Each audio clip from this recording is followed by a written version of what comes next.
video. I'm sure none of your kids' rooms look like that, right? It doesn't just progressively get worse. It's just my kids. It's fine. It's okay. I understand that. Listen, hey, so glad to have you guys back this morning with us. We're continuing talking about phases, like the phases that your kids are going through, how you can, take what you have and make the most of it, right? And so we're jumping right in today. We're going to go straight into this with something that may set you back on your heels. You ready to catch your jaw? Are you ready for this? I don't know if you've really ever thought about this before, but here's a sobering thought for you. You ready? No one has more potential to influence your kids than you. I'll say that again. No one has more potential to influence your kids than you. Like, think about it. It seems like a lot of pressure, yes, but it's true. No one else will spend the same kind of time, feeding them and cleaning them and transporting them and disciplining them and discipling them. I always get those two words really close, but like disciplining and discipling and loving your kids as you will. You get to be the one that has the biggest influence. And so we started a couple weeks back, we started by asking you to number your weeks, right? Talking about if you have kids that are babies all the way up to 18, that you could number your weeks. And so how many of you guys sat down and did that? I don't know if anybody did or not. That's okay. I did, but I cheated. I got an app that Tracy's going to tell you a little bit more about. But I cheated, and I went to see how much time my kids have. So, my kids, Eli is my oldest. He's 10. I've got 405 weeks left with him. It kind of sounds like a lot, but the more you start to think about it, that goes so stinking fast. He's 10. And he seems like I've only had him for a couple of years, and here he is, almost a teenager, right? Levi, my middle child, he's got 457 weeks, and then Ella, my sweet baby girl, she's got 700 weeks. It's a beautiful thing, but it can fly by so stinking fast. And then we talked about how to redefine your role in your kids' lives, in your grandkids' life. I want you to know that this isn't just for parents. If you're an aunt, uncle, a grandparent, or even a neighbor that really pours into kids, this can have a big effect for you as well.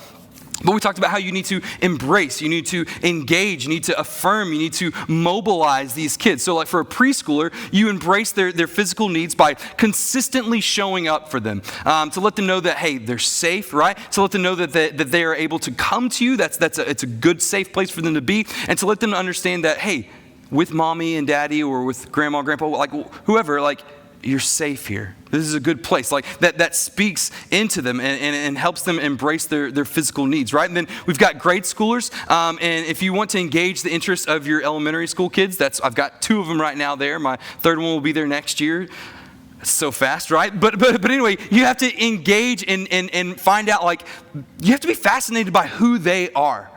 Right? They're going to come home and they're going to want to tell you stories, tons of stories. And maybe your kids don't talk as much as mine do, but they like to tell me all kinds of stories about everything that happened that day. You have to pay attention, listen to their stories, and be fascinated by them. In fact, I will say that most of the time, if you actually sit back and listen, some of the things kids say is just incredible.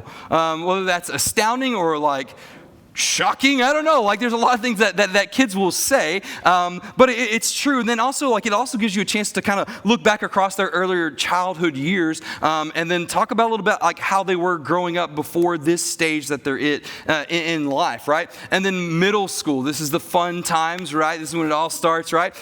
Every middle schooler craves affirmation.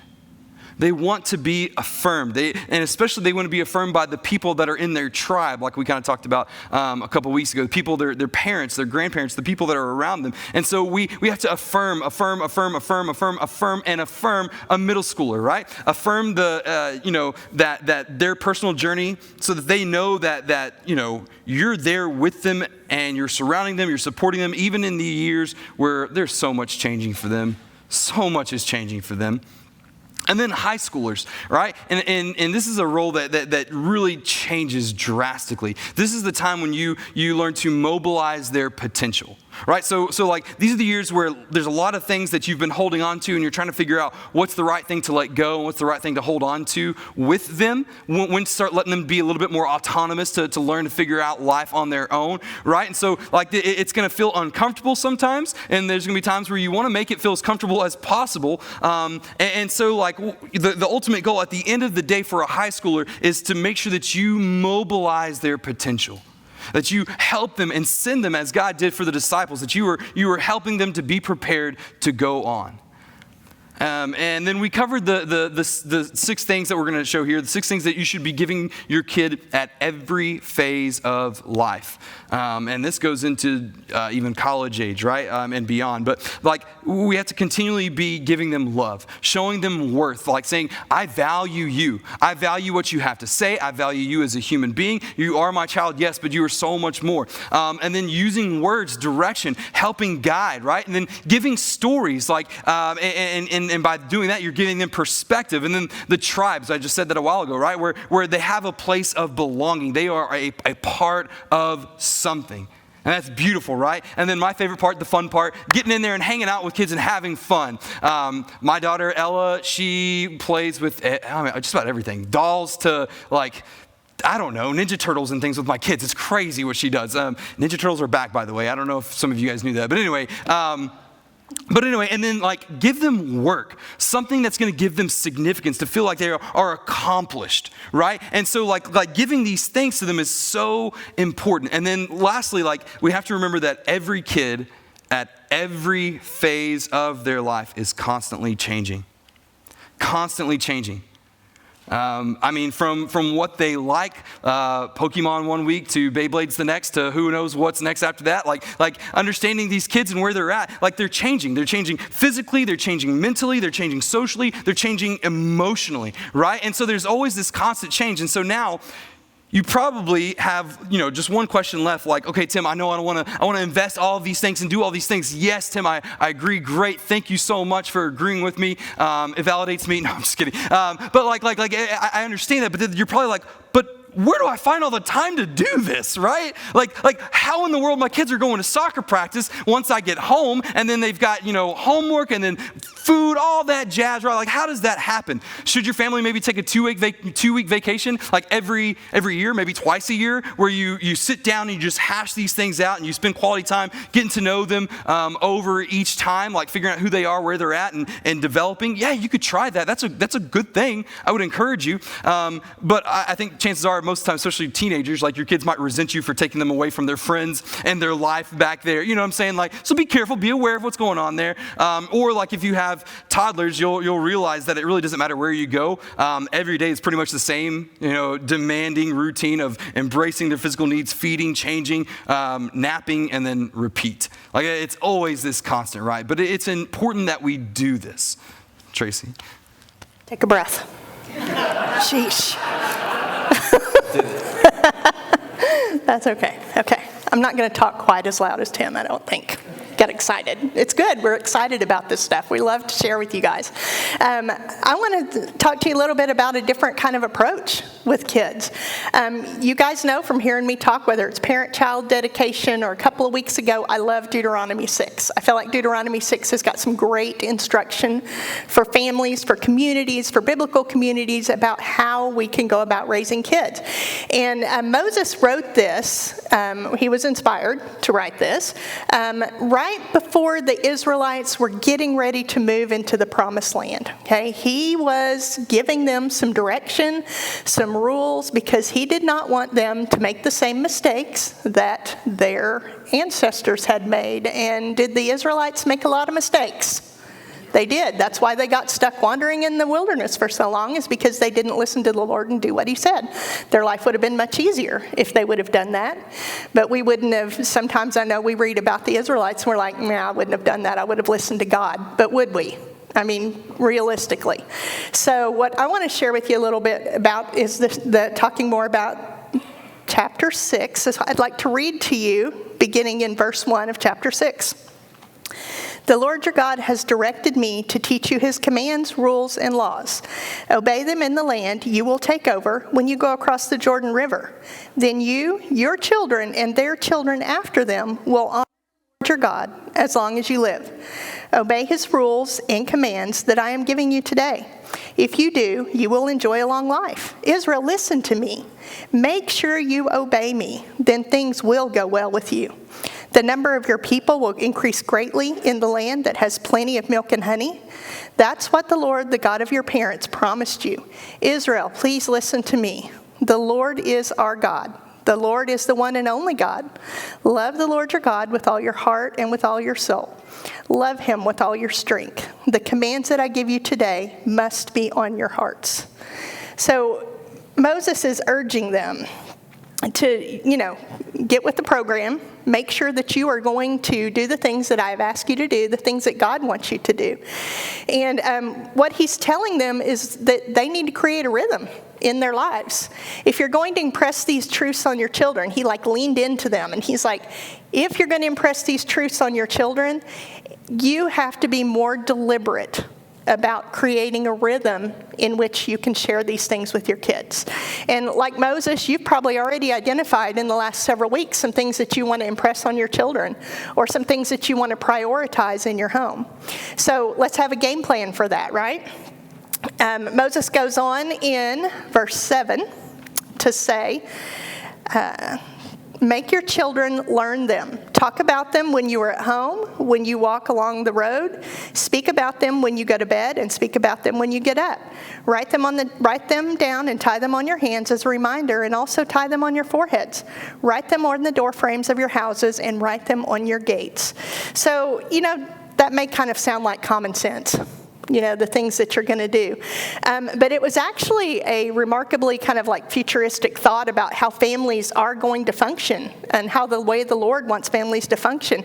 I mean, pretty much generally speaking, we all get up in the morning, we all go about our day, we sit down and eat at some point, and we all go to bed. Is that right? I mean, we all do that each and every day. So what you've got to do, and what Moses was suggesting that you do, is the best way to parent your kids is to, in every single phase, it doesn't matter which phase it is to leverage these everyday moments that you already have. So you just have to be more aware of what's going on. You don't have to have an extra special devotional time that you add. Find time that you already have with your kids and do a devotional with them during that time. You don't have to wake them up an hour early for school. Just work with talking to them on the way to school that day. You just have to be intentional. We have a chart that we want to share with you. And what is really, I lost my word. Interesting, that's the word I'm looking for, is if you'll notice from the time you start preschool over on the far side to the time you get to high school, look how much your hours of influence shrinks over the years.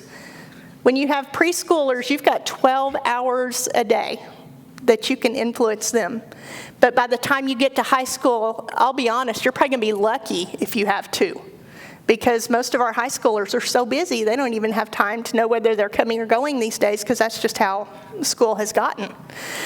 So just like anything else, you're going to have times that you can really pour into your kids more than others. With a baby, think about your babies, what you do with them. They get up, you feed them and change their diaper.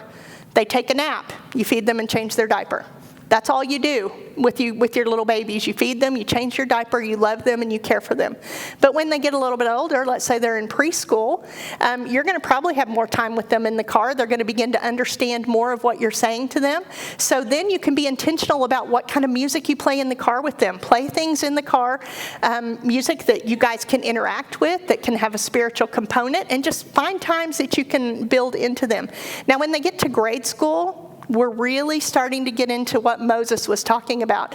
They're old enough in grade school to really be able to converse with them when they get up in the morning, talk about their day, encourage them, give them thoughts about what they could say to their friends and how they could interact with their friends to make their friends' days better and to make their day better. As you're driving here and there, talk about where they're going and what they're doing. They're captive.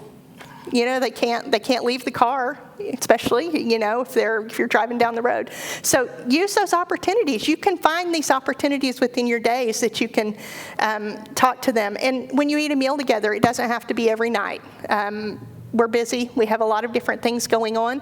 But when you do have a meal together, take time to talk to your kids and ask them about their day, talk to them about their faith. And you're going to be amazed that once you start doing this, it's going to become so natural. It will just automatically happen, that you'll start having these conversations and you'll build more and more information about God and His love and prayer as you take this time to talk to them. And then never give up that opportunity to tuck them in at night, because they're going to get to an age like maybe middle school, maybe even late elementary school, where they're going to be like, I got this, I can go to bed, I don't need you to tuck me in. But do it as long as they'll let you, because that is an opportunity to really build intimacy with your kids that you really don't have at any other time of day. I love that. So you transition from, elementary school, then they go into the defining teenage years, right? The scary ones where like the emotions are all over the place, and right, so you have these middle school kids who are finding out who they are every day. It's changing, right? And so this is the kind of time where you see so much happening, right? And sometimes you do have to kind of loosen your expectations for what will happen in those everyday moments, right? It's not going to be, we're going to sit down and read through all of this and then talk for the next 30 minutes about X, Y, Z, but like you have to have still some sort of bridge that's going to meet them where they're at, right? And so some of the wisest parents that I've ever talked to with about this sort of thing, they say that they keyed in on the value of one time in particular. And Tracy kind of touched on it, but it's the drive time, right? Drive time is premium. Think about it. You have this middle schooler who now they're in their autonomy. They're figuring out what sports they want to play, what band instrument they want to play. They want to find out, what if they want to be in dance, or if they want to be in this and that. Like they want to do all these things, but they can't get themselves there. They have to get there somehow. You have to drive them, right? And I know that can be frustrating, right? But what if instead of like dreading those hours on the road as you wait for your kid to finally get to the age where they can just drive themselves, right? But what if like instead we use that window of opportunity? Tracy said they're locked in the car. You hit the child lock, they can't even open it. You're in control. No, I'm just kidding. But like they're in the car with you. You've got them for that time, however long it is. Take advantage of that, right? Because in a few short years, you won't have that same kind of time together. They're going to have their own car. They're going to have their own license. They're going to start doing their own thing and want to hang out with their own friends and not be around mom and dad. Like that happens, right? And so then we go into high school, and it may seem like there's even fewer times that you get to spend with your kid. It gets like smaller and smaller and smaller, and it seems like there's just no time left, and you're just holding on to every moment that you possibly can. Great, do that. You might have to change some of your own rhythm and your own routine. You might have to wake up just a little bit earlier, right? Or you might have to rearrange your work schedule if you're able to do that, so that you can catch them on their way out to school in the morning, or wherever that that you can make that time happen. And you know what? Sometimes maybe you have to offer to pay for their favorite meal and take them out to dinner once a month or a week or whatever you know that you can do. But like offer that so that you have their attention, that you have that moment. And maybe if I'm terrible at folding clothes, right? But maybe you're good at it. But like maybe go fold the clothes in their room so the room doesn't look like that. But go spend time deliberately folding their clothes where there's like this hey, I'm doing something for you. Like you don't have to expect anything back, but you have their attention. Use it, and use that time to be able to still say goodnight to them. If they let you tuck them in, great. I don't know how much longer I've got with that. I hope for a little bit more, but I love those intimate moments I get to have with my kids at night. They're sweet, and it helps put them to rest, easy for the evening, right? But one time, every high school parent, they have this thing that we call their time, right? It's that moment, this is something that high school parents, you're going to understand, and if you've been there, you know what I'm talking about, right? It's this moment when this high schooler has forgotten something that they need, and so they call mom, hey, I know you're probably still home, could you get this for me and bring it back? I forgot to turn this in, it's on my desk, blah, blah, blah. Or maybe they're in a situation where they need you to bail them out. Mom, I'm on this date, and this guy is atrocious, all right? He didn't brush his teeth. Can you make up something something, like our dog needs his nail trimmed and I have to go, I don't know what it is, like bail them out, right? And then maybe like they just suddenly decided they want to talk to you. They just like, oh yeah, I have a mom and dad, I should call them. And they do. Take advantage of those moments. Whenever it happens in these short years when you only have just a few marbles remaining in your jar, man, stop what you're doing. Because their time is actually part of your everyday rhythm in the high school years. It's important. So what's the rhythm in your home like right now? Like I kind of hear Tracy talking, and I can see where my rhythm is in my household. And so for you, maybe these times resonate with you, or maybe you have others that seem more prominent in your family, or maybe you're a grandparent or great grandparent, or you're just an uncle, like whatever. Like you see this, but like these things can still pertain to you. So take advantage of them, because you'll never be able to add the hours, the days back into the weeks that you have with your kids. You just don't. And not anymore that you can't add those marbles back into your jar after they've moved on. When they've graduated, like that's it. Like when your kindergartner moves into first grade, you don't get to experience a kindergartner anymore. Right? When your seventh grader turns into an eighth grader, you get what I'm saying. When they graduate, they move on. Like it's a different phase of life. But remember what we've already said. What happens in a moment will never have the same kind of impact as what happens over time. What happens in a moment will never have the same kind of impact as what happens over time. And that's why there's collective momentum with everything that we do in every single week. With each phase, you're redefining your routines, right? Your times, right? With each phase, you learn to adjust how you interact with your kid, because it's different, right? With each phase, you fight for your relationship in a new way to have that time with them, because, like I said, once your 5-year-old is 6, you'll never get the chance to have that 5-year-old again. And before you know it, they're 17, and you're like, where did the time go? And at this point, you're like, I think I've lost my marbles, literally. Come on, people, it's funny. Well, thank you. I'll take the sympathetic laugh. That's fine. But like you've lost all of your marbles, all of your opportunity. You can't put them back in the jar. But that's the nature of time, and that's why cooperating with the rhythm of your everyday life, of your days, your weeks, your year, is more important than it feels like it really is. So. Okay. So what we want you to remember from this today is that you really don't need more time to build your influence. What you really need to do is leverage the time you already have. Okay? You don't need more hours in your day. You've just got to be more specific about how you spend the hours that are in your day. And remember, Moses told us, when you rise up, when you lie down, when you walk along the way, when you eat dinner, the times are built in there for you. And remember, it's what you do over time in the ordinary rhythms of everyday life that you're going to build memories and build into your children. And today we've got some families that we're going to invite up with us. We've got Richard and Connie Evers, and they're going to come on up, and we have Nicole and Armando Estrada. And you can see on the screen, Armando and Nicole have 2 girls. They've got Daisy, only 197 weeks till graduation. And Bella has got a little bit longer, 353 weeks. So the reason that we ask the Estradas and the Evers to come up here today, if you'll remember last time Tim and I were here, we talked about tribes. And tribes, we said, were other adults that you bring into your kids' life to have influence over their lives, because believe it or not, there's going to come a time when your kids are not going to want to talk to you. And if they have got other adults that have poured into them over the years, then you know that they've got people that they can go talk to, and you know that it's people that you're going to trust with your kids. So that is the relationship that Connie and Nicole have, and probably most of you don't know that they've known each other since Nicole was in elementary school. So we've asked them to come up and share with us today. So Nicole, I'm going to ask you the first question. So how long have you known Connie and Richard? I've known Connie since I was 8, so about 28 years, and I met Richard a few years later.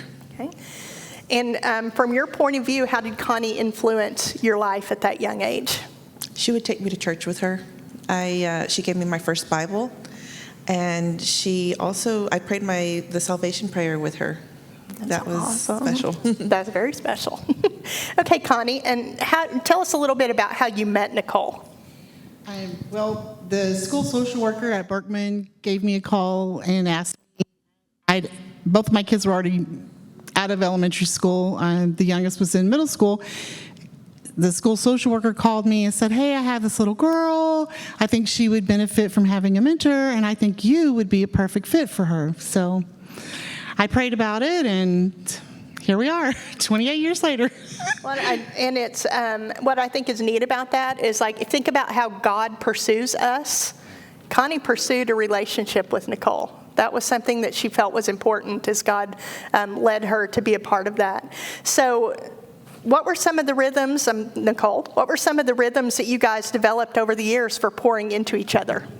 Connie would come and have lunch with me every Wednesday at school. And that stopped around 7th grade. It just got a little hard with, middle school schedule. But she kept looking for me after school or out of school. We would go to have a weekend together, like a Saturday morning. We would go out to watch a movie or go to the mall. And she also lived the street behind my parents, so that made it a lot easier. I could just walk to her house if I wanted to.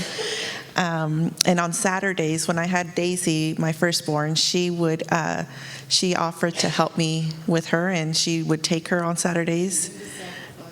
And I would go home and clean house, and she would just sit there and hug Daisy all day long. I don't know if Richard he'd really like that. She couldn't do anything at home because Daisy was just on her lap all day. So Connie, from your point of view, what were some of the rhythms that you developed with Nicole? Well, initially, my role was really just to listen and help her with some of her schoolwork. And really just spending time together was the crucial part of our relationship. And over time, that relationship grew outside of the limitations of the school relationship. Nicole's mom allowed her to do things with me, to spend time outside of school, sometimes the mall, the movies, sharing a meal, just spending time together, becoming family, really. And now we have the blessing of having Daisy and Bella in our lives as well, and Armando. We don't want to leave Armando out. And life does get busy sometimes, so we do actually have to schedule time together at times, because that's how important it is to continue that relationship, to be intentional in what God has in our lives for us to do with the people in our lives. So, very good. Speaking of intentionality, so your boys are now both grown, right? Yes, so how did you just, all of her marbles are grown. She said that when she got on stage. I was trying not to laugh too loud in the mic, helping you guys out back there. But like your boys are all grown now. You've lost all your marbles. Like, how did you guys leverage your routine family time to become more intentional with your boys, in matters of faith? Well, I think most of what you've mentioned here this morning applies. One of the key things was having meals together. Because you can have conversations when you're having meals together, and that was one of the important things we did. Praying together, family devotional time, being present in worship, which sets a pattern for them, so that they know where to contact with others. We also try to be involved in their extracurricular activities. So. Our oldest was in band in high school. Our youngest was in choir, and so we're part of the band boosters and the choir boosters. We even went on a trip to New York City with the choir when my youngest was a senior in 2001. So we got to experience New York before the event. And both of them played rec league basketball. Neither one of them were the star basketball player on their team. So I coached the teams, though, and I helped them and their teammates learn how to be a team, how to contribute even when you're not the best athlete on the court. And so those were kind of things we did together. But we try to pray for them and pray for them when they leave home, especially when we got to those age where they're driving and then going to college and stuff. still pray for them. Yeah, It's still. Still pray for them and over them. Absolutely. I get that. To a degree, my kids aren't that old, but I get it. I was not too far removed from college, all right? I'm still fairly young. Okay, transferring over to here now. Like Nicole and Armando, like what are some ways that you can or you have leveraged the time that you have, like everyday time that you have or during the week with your girls, like to make sure that you're like putting the focus where it needs to be in their current phases with middle school and high school? Well, we just recently moved out to Taylor, the outskirts of Taylor, so it's pretty far. And we spend a lot of time in the car, especially with Daisy and ROTC right now. We take her super early in the morning for her practices, and that is a great time for us to for me to just pray for them, pray with them, even with school, the girls' middle school drama. And, that's the time for Isabella to tell me, oh, this happened or this. And so I try to talk to her and say, how can I pray for comfort for you, your friend that's going through this? Just encourage her to see what she can tell her friends. Hey, this isn't okay, or hey, everything will be good. Or just time in the car is all we have right now, because that seems like we're just in the car constantly, and just there for Daisy at our competitions, at her drill meets, whatever she needs us, we're available for her. And right now, one of the things that we do is we have our favorite show that we try to get to watch once a week. And we sit in the living room and have our dinner and watch the show. And something comes up, we pause the show, and the girls will tell us, hey, this happened today. Because they don't always remember. They're tired after school. They don't always think of it. And then something pops up in the show, oh, this happened today. And we'll pause the show and we'll listen to them and talk to them whatever they need. And the most important, that we pray for them every day. Absolutely. That's huge. That's key. I love to hear about the intentionality that you guys have with your kids, that you were with each other. Like being intentional is huge and a key part of making parenting happen, to pouring into your kids. So thank you so much, guys, for sharing. Yeah, give them a hand. Thank you so much for sharing your life story and experience with us. Really appreciate it. All right, so we've talked about all the parenting, and we wanted to share with you, just take a few minutes here at the end of the service today to share with you some of the resources that are available. And you can have these resources whether you're a grandparent, aunt, uncle, whatever it is that your role is that you play within a kid's life. The first one, and Tim talked about a little bit early, is the ParentCue app. And you can actually scan the barcode right now if you want to download that to your phone. This app is amazing. It is where you can plug in your kid's birthday, and then it will give you a countdown of how many weeks you have left. Tim has Ella's pulled up. Another thing that's really cool about this app, it is tied to our Sunday morning curriculum. So for each of your kids, it will tell you your kid's Bible verse. It will show them the video that we watched in Sunday school with their Bible story, and it has parent insights and things that you can do with your kids that pertain to that week's lesson. And our curriculum provider does that for us. We don't have to do that. So it's an amazing tool that we have available for parents. So I would encourage you to download that app if you haven't already done that. Another thing that we have recently created are parent resource centers. We have two over in the other building over there. There's one upstairs and one downstairs. We're eventually going to have one in the library, but to be perfectly honest, it took a lot longer to put them together than we thought it was going to. So we're still working on the one for this building. But there is so much information available in the parent resource centers. There's actually a book for every single year of your child's life, and those are all available over there. And then there's a book called Don't Miss It, and that basically is a short overview of everything that we've talked about this month. So that's a great book to just kind of get an overview of everything that we've been talking about. And then there are also, the books are $5, but they're $10 from who we order them from, but we're only charging you guys $5 for the books. So they're really great resources. But then we have a bunch of free stuff over there too. We have a brochure that goes with every single one of those books. I just happen to have the 10th grade brochure up here, and it's like a shortened version of what was in the book. We have these papers that are 21 questions to ask your preschooler, grade schooler, middle schooler, and high schooler. So those are over there for you guys. We have a cell phone agreement. I know a lot of us struggle with cell phones, and our kids have their phone in their face. pretty much all the time we're around them. So maybe a cell phone agreement might be something cool to do with your kids, to kind of talk to them about the expectations of the cell phone before they even have it. And then we also have serving ideas that you can do for every age. So we have serving cards for preschool, elementary, middle, and high school.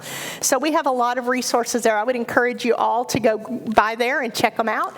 If you've got grandkids, go by there and pick stuff up for your kids to use with your grandkids. So it's a great place to go. And then finally, this is something we are super excited about. We have got the Parent Recharge is coming up, and this is a Friday, Saturday event.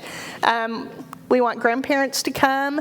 We want parents to come. We are opening this to the community. So if you've got a next door neighbor that you think would benefit from this, invite them. Invite anybody that you want to invite. You can actually register for it right now. The $25 is really just to cover the cost of meals. We have a nationally known speaker. Josh and Sarah Denhart are coming in. They have spoken at several of the conferences that I go to every year, and they are amazing. Josh is a former high school chemistry teacher that felt called into ministry and now goes around, and he does chemistry shows at churches, but he and his wife are very passionate about biblical parenting. So they're going to come, and it's just going to be a great time for parents to be together and to hear what they have to say. The child care is free, so you cannot use child care as an excuse, because we've got workers up here ready to go. We're going to feed the kids and have great child care for them for the whole weekend. And if you can only come Friday or only come Saturday, that's fine too, if you can't make it for the whole weekend. So we are really excited about that, and that is only 2 weeks away. So we're getting ready for that. Listen, parents, grandparents, uncles, aunts, everybody, we're all in this together, right? And I cannot stress enough how important it is that we as a community build into these kids all the way until they're graduating, and beyond even. I know that it's so important that we do this. And church, we're offering you free resources. A good wise friend of mine once said, "If it's for free, it's for me." No, I'm just kidding. But it's free. It's something that you can just go pick up, and it's a beautiful thing to use.